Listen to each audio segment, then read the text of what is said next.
This is Andi Purewal for Boxing Social in association with Betfred, and I'm delighted to be joined by Siesta here in Sheffield. Al, firstly, how are you doing? I'm doing fantastically well. Thank you very much, as usual, to Boxing Social. My brothers, sisters, welcome to the podcast or whatever it is, interview. I'm glad to be back. Al, 2020, it's a new year, but work doesn't stop. What have you got lined up? What have you been working on? Man, I spent 4 weeks in Spain, resting, repairing my hernia, doing a bit of dentals and everything, and working every day. Man, this year will be spectacular. It's really loads on the pipeline, loads. Oh, so you got your boy, the golden treasure in Luther Clay. How's he been doing? How's Luther? Black Panther been well, a bit overweight at the moment, training in new gym, in a secret location, ready to fight. So anyone, let me call them out, can I? Conor Ben, you weren't happy for me to calling you out. I'm never going to mention your name again. Sorry, forgive me. Then we've got Liam Taylor, Darren Tetley, Paddy Gallagher, Chris Congo, and any other welterweight in United Kingdom. You're all welcome, guys. We open for everyone. What is the plan with Luther this year? What have you been discussing with him with regards to a plan for 2020? For Luther, just to get better, become a better boxer, become a better fighter, stronger man. That's it, that's the plan. And whoever's on the way, win, lose or draw, that's the plan. Anyone. Obviously, at the back end of last year, we saw him defeat Freddie Kiwitt. What are your thoughts now you've had time to reflect? How impressed were you with his performance? I was very impressed considering he's been twice ill in the camp. I almost had to call the fight off. And he begged me not to call it off. He said, let me tell you, I'll pull it through. He hasn't had any sparring. So fair play to Freddie Kiwitt, but Luther was 60% of what he could have been.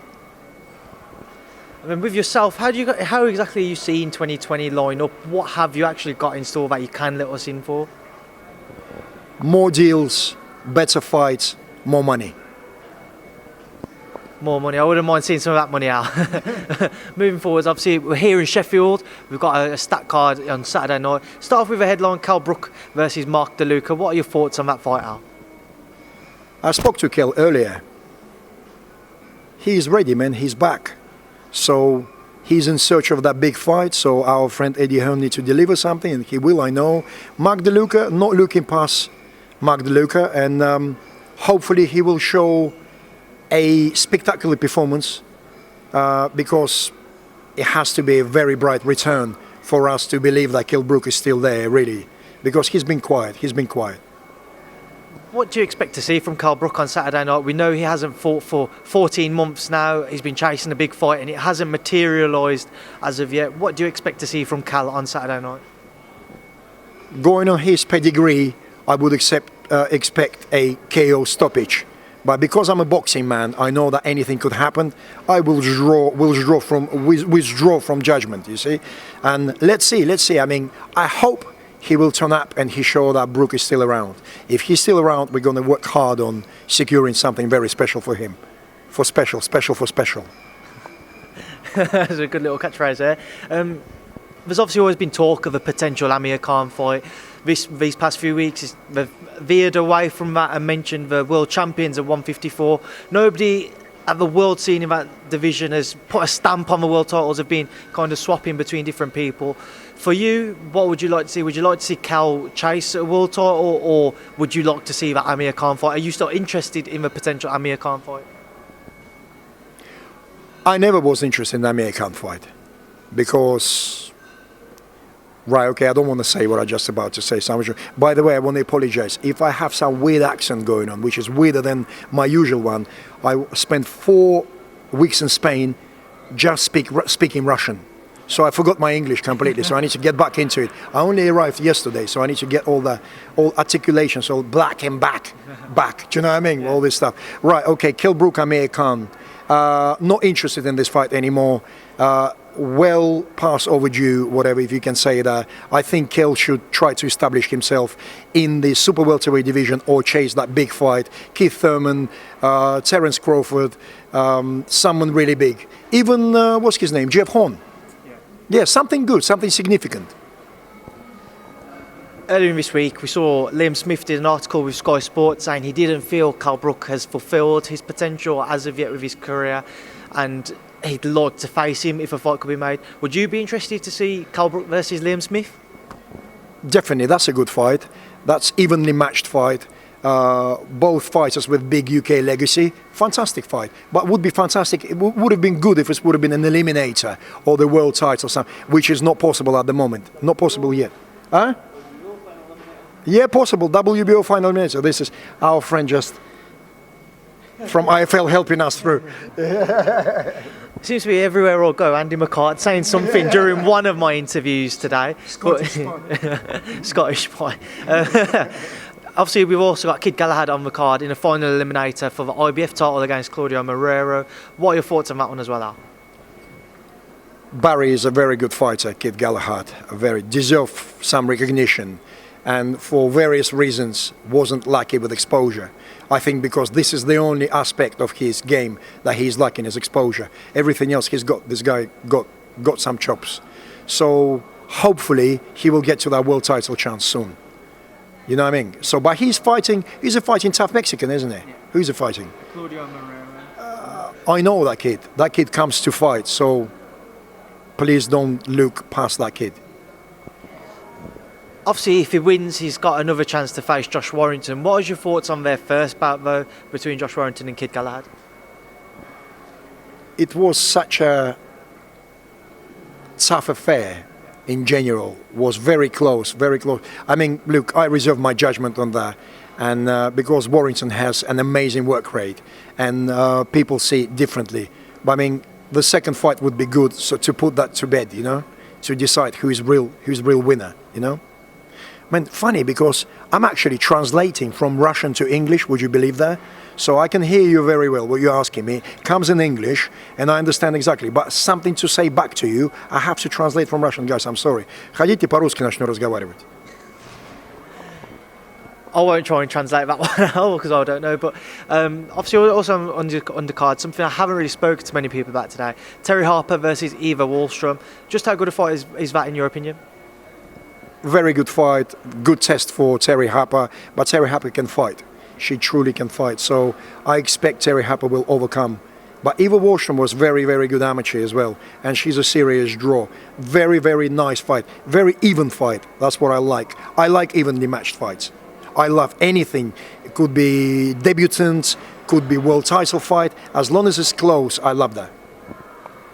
Finally, we've also got the White Rhino, Dave Allen, on the card. Somebody I know you get on very well with, as does everybody. What are your thoughts with regards to Dave's return? I interviewed him yesterday, and he said after the David Price fight, for about 40 minutes to 2 hours, he felt like he was paralysed. When you hear stuff like that, do you think it's the right move for him to come back, or? He said to me, Al, when I saw the doctor recently, he said, "You're the fittest man I ever seen." I said, "Dave, you're full of shit." Yeah, and so the situation is, he looks good, looks a bit of a belly, which is fine. It means like White Rhino is back. Yeah, so let's see. Dorian Dutch, good journeyman, good solid journeyman. We'll see it. I don't know. Only Dave knows what he wants to do. Do you know what I mean? And no one can tell him anything either. So let's hope he will continue entertain us. Do you know what I mean? And earn some money as well on the way. I just want to get your thoughts on a few other fights which we've got coming up. Start off with Wilder Fury 2, about 2.5 weeks away, Al. Break it down for me. How do you see it going? Same as I said first time. Deontay Wilder by KO or Tyson Fury on points. There's only two opinions. I can't see Tyson Fury stopping Deontay Wilder, or I can't see Deontay Wilder beating him on points. It's very simple one to call. But something tells me that there could be earlier upset, but I'm meaning like, you understand what I'm saying? But I don't want to offend anyone. It's an incredible fight. And apparently I will be in the studio in Russia with Russian Hama Kudryshov, Edward Troyanovsky, and big rap star called Basta. Check him on Instagram. 5 million followers or something. Really big rap star. Apparently we will be observing and commentating the fight and giving our opinion. I'm really excited about that. But let's see. I'm rooting for the winner. That's it.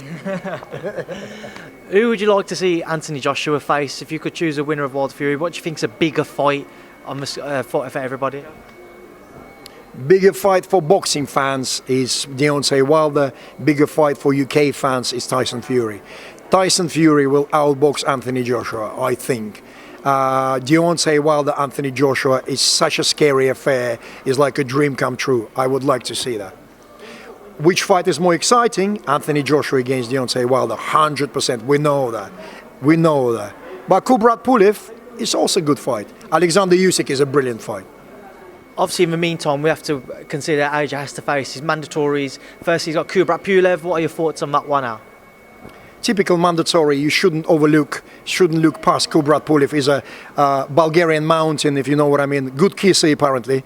So, yeah, I mean, it's a serious fight because Pulev can hurt you. So Joshua should be ready, never take his eyes off the ball, and just take care of mandatory. Very important. AJ, very important. And obviously we've also got Alexander Usyk waiting to confirm his next move. It seems to be Derek Chisora is most likely. Again, that's a very good fight there. What are your thoughts on it, Al? Fantastic fight, great test for Usyk. I would fancy him to outplay Derek. This is the good word for that. Literally outplay him. And if he can do that with style, then he's a real contender, you know? But you know what? I'm just always remembering about that fight against Michael Hunter. He beat Michael Hunter, and Michael Hunter is a serious heavyweight. That just shows where Usyk is in terms of level. Finally, another man who I know you'll know well, Alexander Povetkin, speaking to Ed today. He says Dillian Whyte seems to be close to facing him. Again, just your thoughts on that one, Al. Fantastic fight. Dillian Whyte against Alexander Povetkin.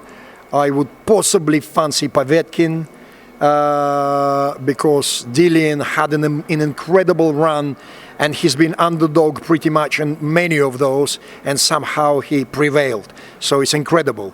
But Povetkin, Dillian Whyte, incredibly even fight, very exciting fight, and very good fight. No one can say it's a shit fight. No one. It's a brilliant fight, and I can't wait. And finally, Al, before I let you go, what would you like to say to everybody ahead of the rest of 2020? I suddenly realized why I can't speak properly, and my English is not great, because I actually haven't eaten today, and it's 6 o'clock in the evening. So I'm just dreaming of even fish and chips will do for me right now, I'm telling you. You know what I mean? So apologies if I wasn't articulate enough, but honest, and I'm so starving and hungry. So guys, let's go and eat together. Al Siesta, it's always a pleasure. I'm sure I'll catch up with you later on in this week and for the weeks to come and months to come this year. Thank you for as always, and I appreciate your time. Thanks, Speaks Boxing Social. Thank you so much. Please don't leave that thing. Who's that clown again? Yeah. Take care.